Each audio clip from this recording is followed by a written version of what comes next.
Donc on arrive clairement sur le traité d'Al-Jabr d'Al-Khawarizmi, dont vous venez de décrire finalement une grande partie de son travail, enfin de son ouvrage. Alors, Al-Khawarizmi, c'est qui? Et qu'est-ce qu'il fait? Et pourquoi doit-on, dès le collège, retenir ce nom? En fait, à son époque, il était beaucoup plus connu comme astronome, grand astronome, devant l'Éternel. Et il faisait partie de cette équipe qui avait été sollicitée par quand même le calife, l'empereur des musulmans. Il faut bien situer le contexte, qui dirigeait quand même un empire intercontinental sur 3 continents et qui s'étendait de Samarcande à Saragosse et très vite de Palerme jusqu'à Tombouctou. Et donc ce calife qui s'appelle Al-Ma'moun, qui a régné de 813 à 833, va solliciter les astronomes pour résoudre des problèmes dont les solutions intéressaient hautement les pouvoirs politiques. Je ne rentre pas dans les détails. Donc on peut considérer que, en fait, Al-Khawarizmi, sa publication du premier livre de calcul indien et sa publication du premier livre d'algèbre entraient dans ses préoccupations, plutôt dans ses violons d'Ingres, quoi. Son grand métier, c'était d'être astronome. Et là, on a l'impression qu'il a ouvert de nouvelles voies, comme par passion, comme un novateur, mais ce n'est pas ça qui va lui donner la célébrité de son vivant. Ce n'est que plus tard qu'il va y avoir des débats, et ensuite, après débat et polémique, on va reconnaître qu'il est le premier officiellement à publier un livre d'algèbre. Voilà. Donc, c'est un monsieur d'origine persane, mais au sens linguistique du terme, et culturel, c'est-à-dire à l'époque, il n'y avait pas de frontières, mais nous savons que normalement, si on doit le situer géographiquement aujourd'hui, il serait du Khawarizm, d'où son nom, Khawarizmi, et le Khawarizm est une région aujourd'hui, en Ouzbékistan. Parce qu'on a tendance toujours à confondre Persan et Iran. Ce n'est pas la même chose, c'est un peu compliqué.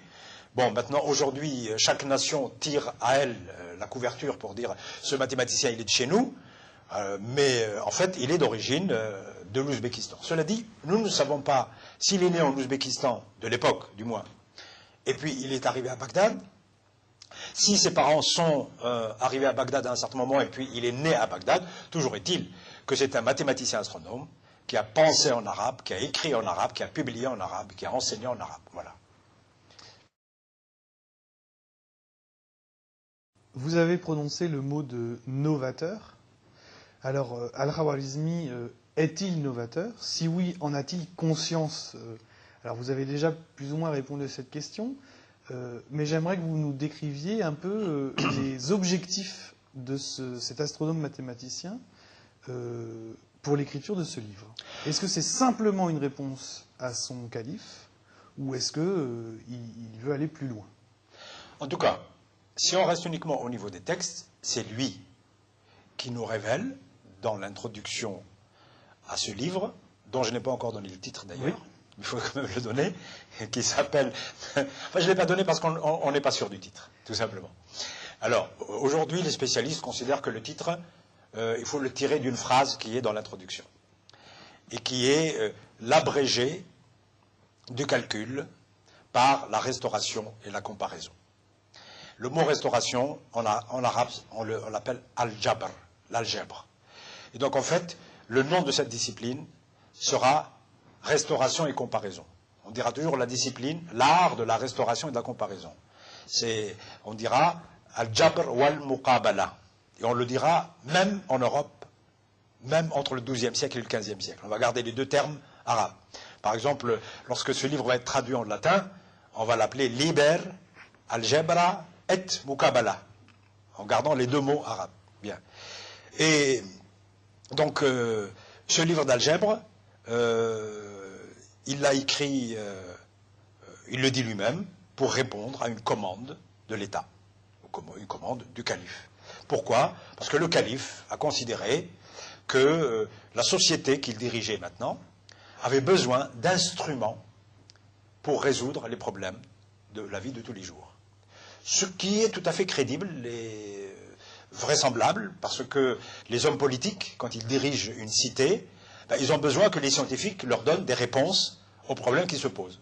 Jusqu'à aujourd'hui, C'est la raison pour laquelle, d'ailleurs, jusqu'à aujourd'hui, ce sont plutôt des problèmes de géostratégie, des problèmes militaires, de technologie militaire, qui sont financés et qui sont les noyaux des commandes que l'on fait aux scientifiques. Ben, à l'époque, c'était la même chose.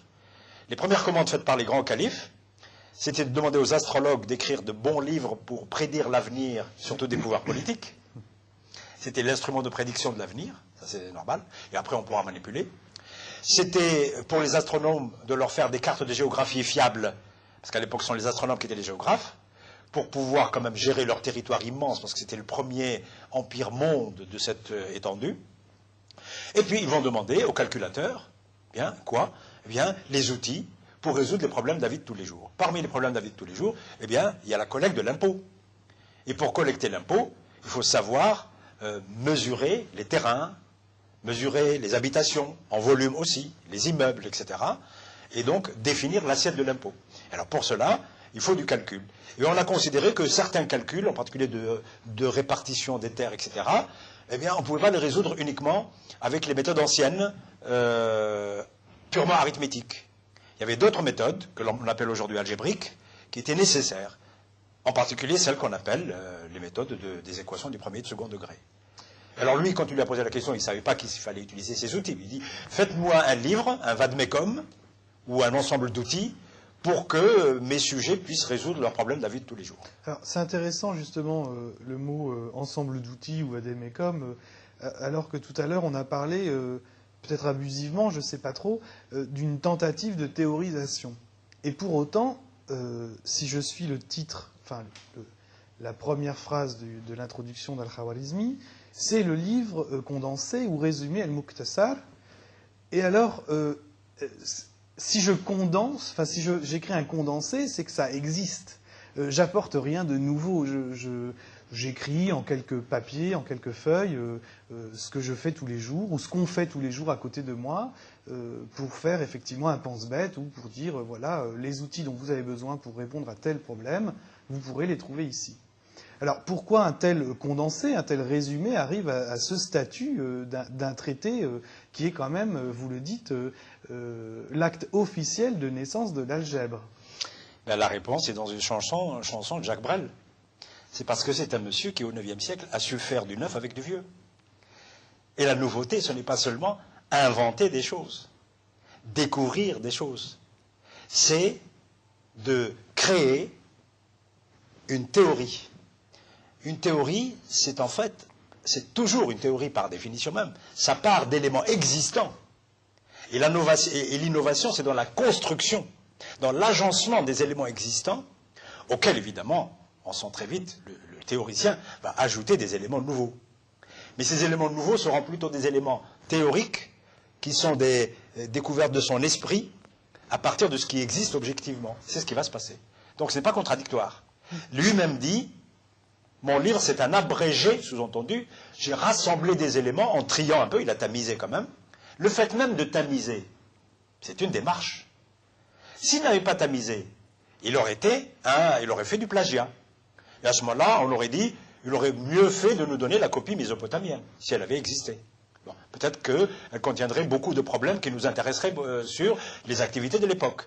Donc il a peut-être occulté beaucoup de choses. Seulement voilà, sa manière de tamiser montre d'abord le fait qu'il ait décidé de tamiser, parce que nous avons à la même époque des livres qui contiennent pratiquement tous les outils. Parce que nous savons aujourd'hui qu'il y a des outils qui étaient utilisés à son époque pour résoudre les problèmes de la vie de tous les jours, les mêmes problèmes, mais qu'il a manifestement écartés, qui ont été éliminés par l'opération, justement, qui a consisté à tamiser. Et maintenant, la question, c'est comment tamiser? Qu'est-ce qu'il faut écarter? Qu'est-ce qu'il ne faut pas écarter? Donc là, le fait de tamiser, on le fait à partir d'idées préconçues. C'est ces idées préconçues qui font l'innovation. Un théoricien, il a déjà des idées. Il ne veut pas seulement, il a profité de l'occasion bien sûr, mais il ne veut pas seulement donner les outils pour résoudre les problèmes, il va en profiter pour les donner selon un ensemble, une construction théorique, on peut l'appeler comme ça, hein, je sais pas, de la construction théorique. La preuve, dans son texte, comment ça commence? Ça ne commence pas par « si vous voulez résoudre tel type de problème, vous faites ceci et cela ». Ça, c'est dans la tradition mésopotamienne. Voilà, voilà. Ou même chinoise, ou indienne. Bon, grosso modo. Enfin, la tradition qui nous est parvenue. Oui, voilà, et que nous avons étudiée. Parce qu'il faut toujours être prudent avec les textes anciens. Bien. Et il n'a pas fait ça. Il a commencé par dire, les outils de l'algèbre, c'est les nombres, l'inconnu, la racine de l'inconnu, les équations. Mais personne n'avait avant lui parlé d'équations. Mieux que ça, on pouvait très bien résoudre tous les problèmes de la vie de tous les jours et répondre à la commande du calife sans évoquer les équations, sans évoquer les inconnus. On aurait dit, si tu as un problème du type arpentage, ben tu fais ça, tu fais ça, tu fais ça, tu fais ça. Il fait une classification des problèmes. Il aurait même pu faire des classifications de problèmes du premier degré, du second degré, etc. Mais il ne l'a pas fait. Il a commencé par donner les outils, par donner les objets, les outils. Ensuite, il a commencé par donner des justifications théoriques, c'est-à-dire déductives, de la validité de ces outils, de leur pertinence. Et ce n'est qu'après. Ça vient en deuxième position, même si quantitativement, la partie application correspond aux 2/3 du livre. Alors attention, il ne faut pas être trompé par la question de perspective. Ce n'est pas parce que le livre contient 2/3 d'application et 1/3 d'éléments dits théoriques que c'est un livre d'abord d'application. Il faut bien savoir repérer l'innovation. Et on repère l'innovation par rapport à ce qui a été, à ce qui a existé, et non pas par rapport à ce que nous connaissons aujourd'hui.